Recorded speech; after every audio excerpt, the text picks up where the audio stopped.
Hello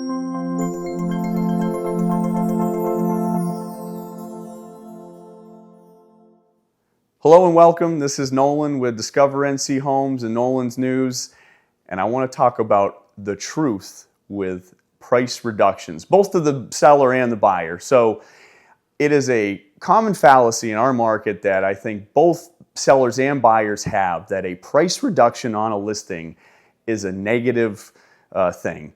It's really not. So let's first talk about it from the seller perspective, because that's usually who is saying, oh gosh, this price reduction, does it show that we're desperate to sell? Does it show that, we're too motivated and we're trying to give our house away? So my answer is absolutely not. If you look at Brunswick County as a whole, before COVID, and specifically some of these communities, there was an average of 1 to 4 price reductions before a home, land, whatever it was, condo, townhome, was priced right to where it actually sold. So sometimes sellers start high. Sometimes us as real estate brokers miss the mark on where something needs to be listed.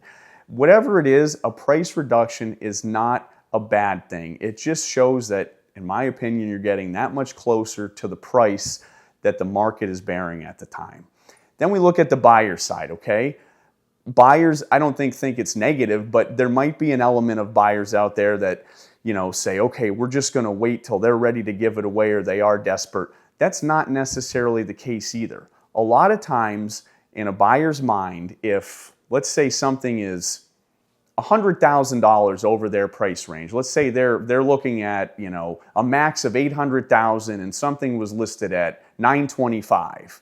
They're not going to go in and make that $800,000 offer because they don't want to upset the seller. They might be a shrewd negotiator, but they may feel that it's just too much of a dig or a bite to take out of that price. And we've seen plenty of homes this year that have been in that 900 range that have gone into the 8s before they sell, in low 8s. So you might have a buyer on the sideline that's waiting. They love the home. They just don't feel like they can go after it or make that offer because they don't want to be rude, but it might all of a sudden hit their magic price point to where they say, I now feel comfortable in making this offer. So again, it's a positive thing as well for a buyer because it might have spurred the activity for the seller that wouldn't have happened if those drops didn't occur.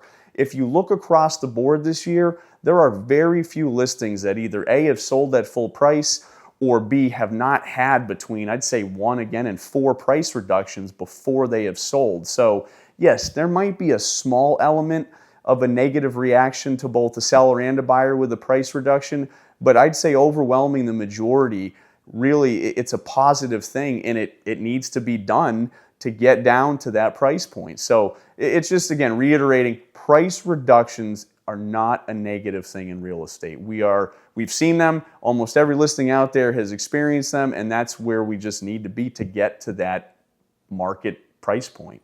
So if you have any questions, if you want any further explanation, please let us know and talk to you soon.